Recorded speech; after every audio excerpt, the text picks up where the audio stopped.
Welcome to the Balancing Act podcast with Singer Liwak. Thank you for tuning in. In this episode, we will be discussing the significance of personal development with technical standards partner Jeremy Dillard and senior web designer at Brand House Marketing, Emnet Saari. In today's fast-paced digital landscape, professional advancement is critical. Our guests will delve deeper into its importance and examine how tools like LinkedIn can be used to highlight an individual's skills and develop meaningful connections with their network. Stick around to discover how to elevate your personal brand. Hello, I'd like to welcome you to another podcast for The Balancing Act, produced by Singer Liwak. My name is Jeremy Dillard. I'm a partner with Singer Liwak, and today I have the pleasure of speaking with Emnet Saari. Hi, Jeremy. I am very excited to be here. Thank you guys so much for having me. I think personal brand is what someone develops with all of their interactions on social media platforms. And if it's done strategically, it can lead to some great opportunities, including, like I said, speaking engagements or even, promotions at work or other job positions. This all is all, I'd say, under the umbrella of personal branding. And think about it this way. Most people, when 30 years ago, they might have 2 to 5 jobs throughout their career, or I'll say different companies they work for. Now, in this environment, the studies are showing that people are going to have 25 to 30 different companies they work for. So that personal brand, that people will know you and know what you stand for and what you're good at, will follow you regardless of where you're working and what you're doing. That's why it's so important. Now, I have a question for you when it comes to online and posting. Sharing content online can be intimidating. I know a lot of folks that don't really do it well, or they don't do it often. They created a LinkedIn profile and then they haven't touched it since then. And part of that is because it's so intimidating. What advice would you give to professionals who want to start creating and sharing content, but they're unsure where to begin?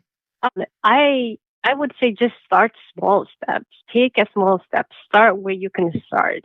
Don't feel too pressured to create daily content. Begin with what you are comfortable with. LinkedIn intimidated me. Like, I never posted anything in there because I feel like, there are other people who are more knowledgeable about this specific topic. But start where you know, and you can create content that what you are knowledgeable about. So I started creating content for SEO because I know SEO, I know web designing. Start promoting your content by sharing it on social media, emailing it to your email list, and sharing it with your friends, your coworkers, and people around you. And also start learning about specific topics that you want to go after. So having your own niche will help. For you, Jeremy, you're very great at CPA. Anything that comes about professional development, CPA, you understand the word, you understand the language. So people want to hear from you. And at the same time, for me, just starting from that, what I know in growing my skill helps. And also, really, we are in the time where AI tools available in our fingertips. So we could use AI content writings to help us improve our writing skills and what our post skills. If any of the listeners, if you're not on LinkedIn, I definitely recommend at least to start from LinkedIn posts, and then you can grow from there to blogging, writing articles, things like that. And it's very also important to have your unique voice. And that also brings me back to what you say, Jeremy, about personal branding. Just making it simple, have fun with it. Another thing I would recommend is create a content calendar that helps to be consistent when you're writing a blog or a post. Kind of helps for you to be more disciplined on your content creations. So I'm right now probably north of 3,000 followers. I don't know the exact number offhand. What I've noticed worked, and it wasn't anything I was intending to do, but it's probably been the most successful way to increase the number of followers, is I'll usually leave a comment on posts by other people. For example, when someone posts that they have an accomplishment, for example, they received their CPA license, or they graduated from college, or they things along those lines, then I usually comment with something like putting fantastic with 3 exclamation points after it. And even if they're a stranger, usually a lot of times what I'm seeing in LinkedIn is someone else is already that's in my network or that I'm connected with has already commented as well. And then I'll comment in addition to what they said. And I'm finding more often than not that usually it's with people with new CPA licenses. They're immediately looking at my profile and then requesting to connect with me on LinkedIn. I would say in the last couple of years, it's probably added another 1,500 followers just doing that. Now, my goal, again, wasn't to try and increase followers. For me, my goal with that was when people are getting their CPA license was I just been trying to promote the profession and support others because it's a huge achievement with all the work that they had to put in to earn that CPA license. But I'm finding that they more often than not are choosing to connect, which is a great outcome of that. So I tend to use LinkedIn more than anything else for business development purposes or professional development purposes. And I'll just call it a type of campaign. But first thing is have a strategy. For me, I post articles that are relevant to my area of expertise. So I'm in the public accounting world. Specifically, I focus on financial statements and audits of financial statements.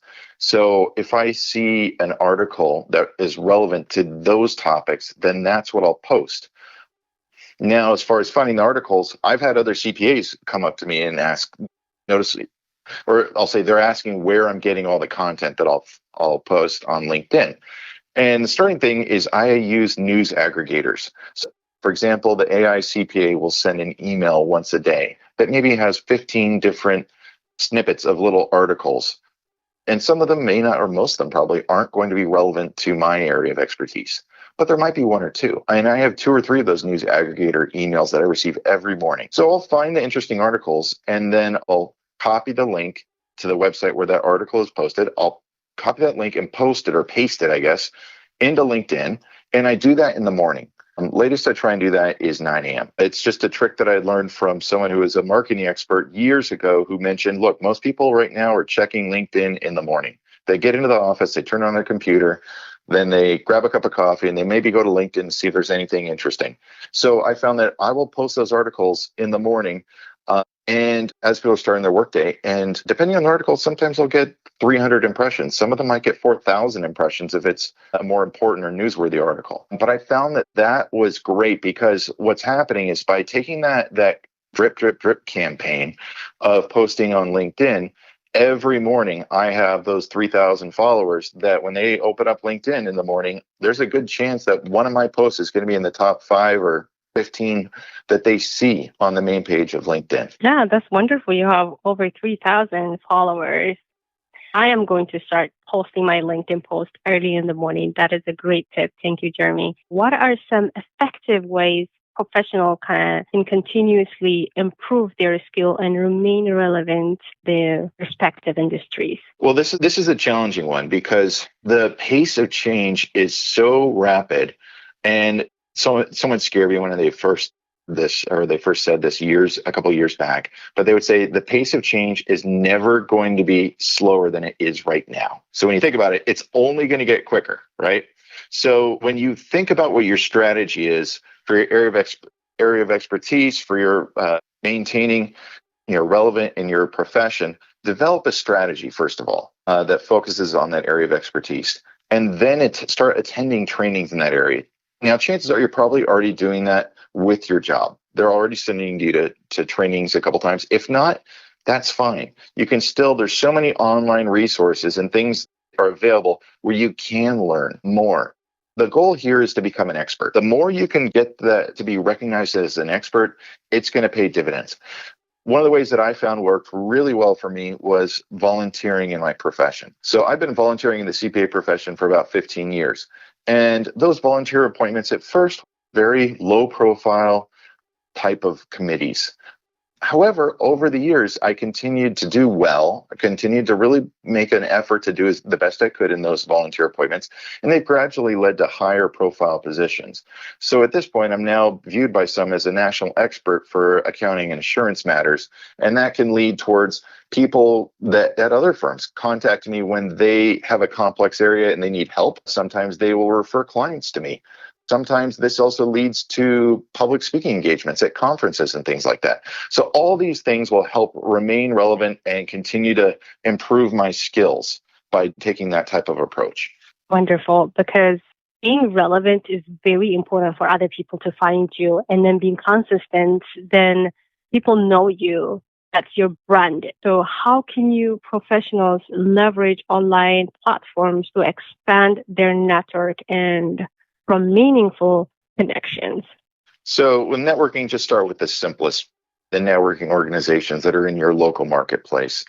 If there's any networking organizations that are relevant to your profession, then follow those organizations on LinkedIn. You'd probably see posts by those organizations for future networking events that you can attend. And when you go to those events, if you see or meet someone at the networking organization, then connect with them on LinkedIn.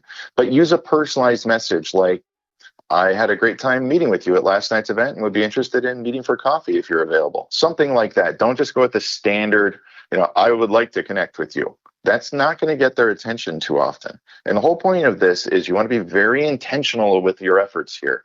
You already went to the event. You've met some great people where there's some potential business opportunities. Now you want to continue to get their attention. So if they accept the offer to meet, then use LinkedIn again. Look at their profile to find some things that that'd be good to talk about with them at the meeting. For example, maybe they went to the same college that you attended, or maybe you know people at their company. All those things will make it easier to develop a good business relationship with those people. But it all starts with networking. It all starts with that first step. Find the organizations, then find the people who are attending their events. And the more you can start to develop relationships with those people, then the goal is it'll translate into future business.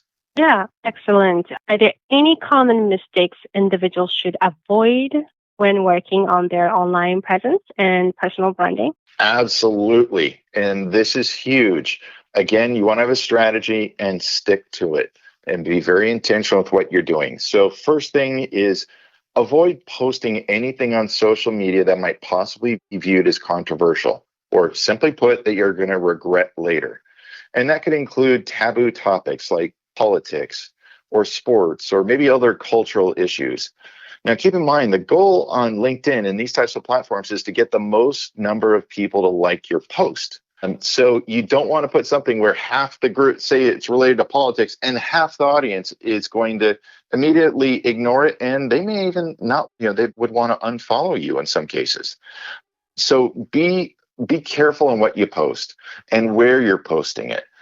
If I usually don't post anything personal on my LinkedIn page because that's a social media platform that's focused on business.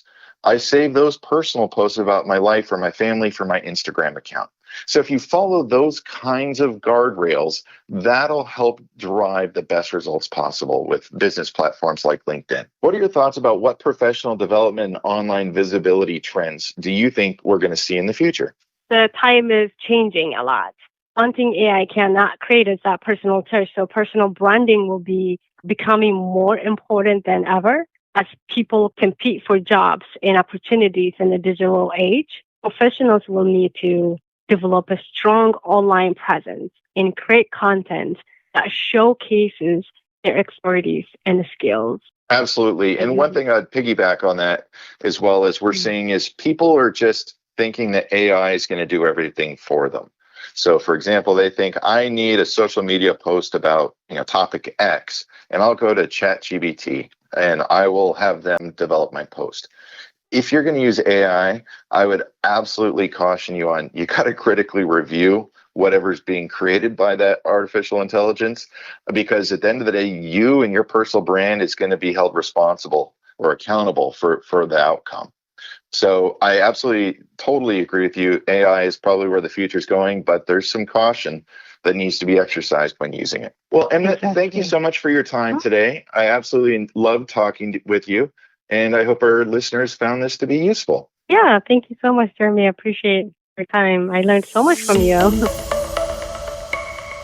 Thank you for joining us for our latest episode of the Balancing Act podcast with Singer Liwak, where we bring you engaging conversations with industry experts, thought leaders, and successful entrepreneurs who share their experience, insights, and practical advice.